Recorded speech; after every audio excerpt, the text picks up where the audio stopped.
Good afternoon on what is a cool, bright and sunny day. It is Friday, September the 23rd. I've got a nice hot cup of tea. And a box to continue unboxing. And what I'm going to pull out of this is, let's have a look, see if I can flip my way through the pages sections till I get to, yes, this is Caltrop Kaiju, a monstrously fun and fast-paced disaster tabletop role-playing game from Buttonkin Games. So we're getting here. Okay, so disaster strikes. A gigantic rampaging kaiju has emerged from the sea and is destroying your hometown. While the populace panics, you must find the monster, figure out its weakness, and pass on that knowledge to the military so they can defeat it. No big deal, just don't get eaten. Caltrop Kaiju is a solo tabletop role-playing game which will be played in 10 minutes as a tactical puzzle or a couple of hours as a journaling story game. Now, there's been a bit of a sort of like a movement for these journaling games. Really, kind of the most well-known being 1,000 Year Vampire, but I've also looked at Delve and so on. Little games like that, where you take prompts from tables. From starting with a given situation to record your story. Although the other one I recently did was Colossal, to record the adventures of an individual, your character, or how a situation develops. So here we go, getting started, and I think essentially you need some four-sided dice. Basically commonly known as Caltrop, so that's where the name comes from. And presumably what we've got here is a little plan of a city that the monster is going to come ashore at and stomp on. As they say, each square is a location on the city, and it's moving in a random direction in a straight line, and you're running around sort of like afterwards. And then sort of what you're doing is finding the kaiju, and you can sort of see it, you know where it is, but you're just going to move towards it and get a proper sighting. Presumably... and then as the kaiju's walking around, it's destroying the locations, so destruction, and it's taking 1, 2, 3 steps to destroy each of these hexes.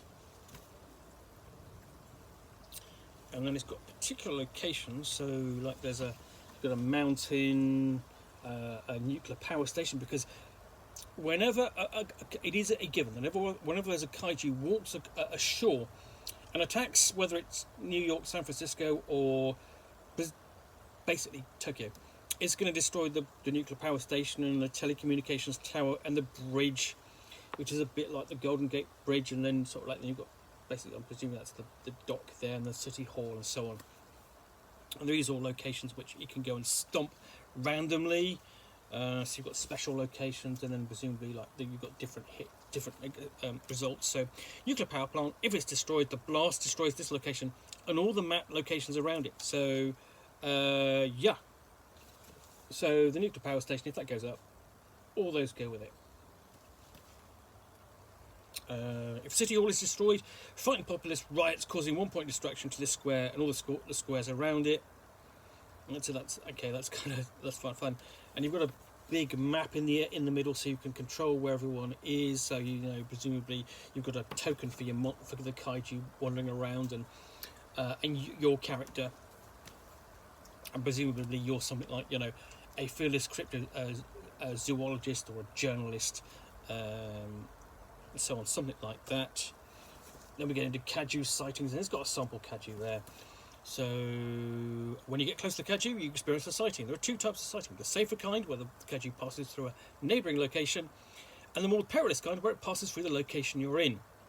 And there's a chance of being wounded, which is where, so you roll every check with disadvantage. So presumably you might want to get 2 4-sided dice, and then you're kind of looking for the kaiju's weakness. And then you've got a little table for perilous sightings. So if you're in the location where the kaiju is, let's have a look. The kaiju passes over or stops in the location you're in, or you enter the location it's in, roll the die, and you might be unharmed. And you learn the kaiju's weakness. You wounded and you learn the weakness. You wounded and you didn't learn the weakness, or you're killed in a dramatic fashion. And you've got another table for safer sighting. Okay, and then saving the day. Once you know the weakness, you have a chance to save the day. You've got to find the secret military base. So go and search various locations to find the base, and then they use that knowledge to drive it back into the sea, presumably. So that's kind of like the tactical game, where you're going around doing that, and then putting the role-playing into TTRPG. Once you get used to the rules, Caltrop Kaiju can be played in under 10 minutes as a quick-fire strategy game or puzzle. But underneath the game's mechanic, there's a story unfolding, an action movie at that, and essentially you can sort of like create your own action movie and tell that story as you're playing. So what you're doing is you're moving the kaiju around, or you're moving, kaiju moves, and you're recording your journal. In your journal, what happens from turn to turn, but you're not recording it sort of like, oh, turn 1 I did this. It's a bit more fluid like that, almost like a diary. So that happens, and then so you've got good questions here which you answer and sort of setting up. So who you are, what kind of monster is this,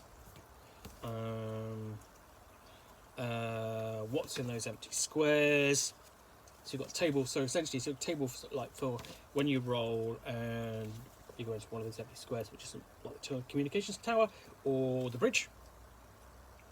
And then who and where are your loved ones? So you might have people in peril whom you might have to go and rescue or find out if they're all right.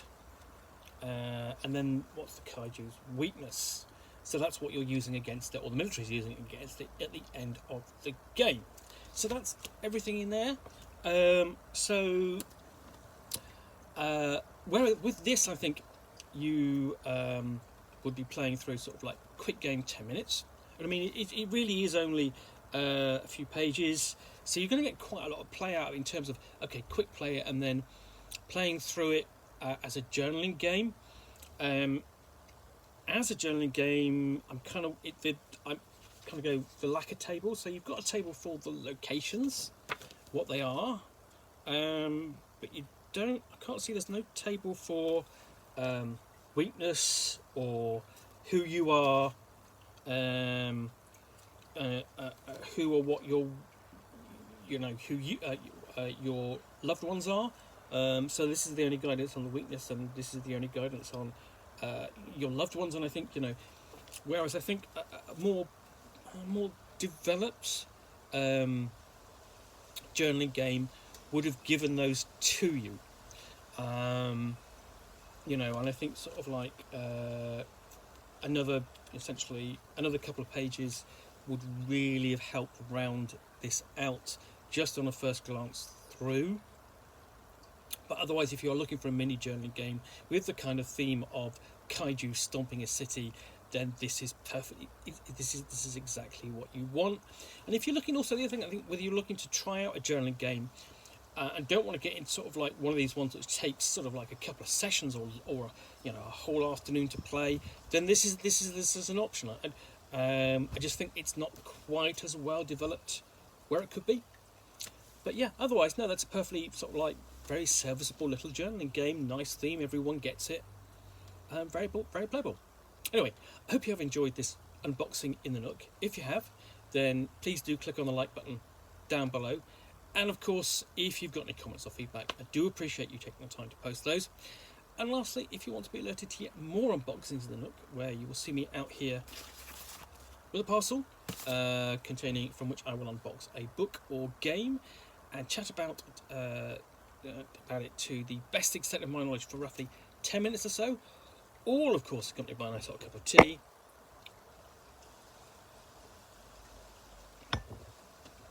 Then please do hit that subscribe button down below. In the meantime, thanks again for watching another unboxing in the Nook. I'll be back again soon with another one. Bye for now.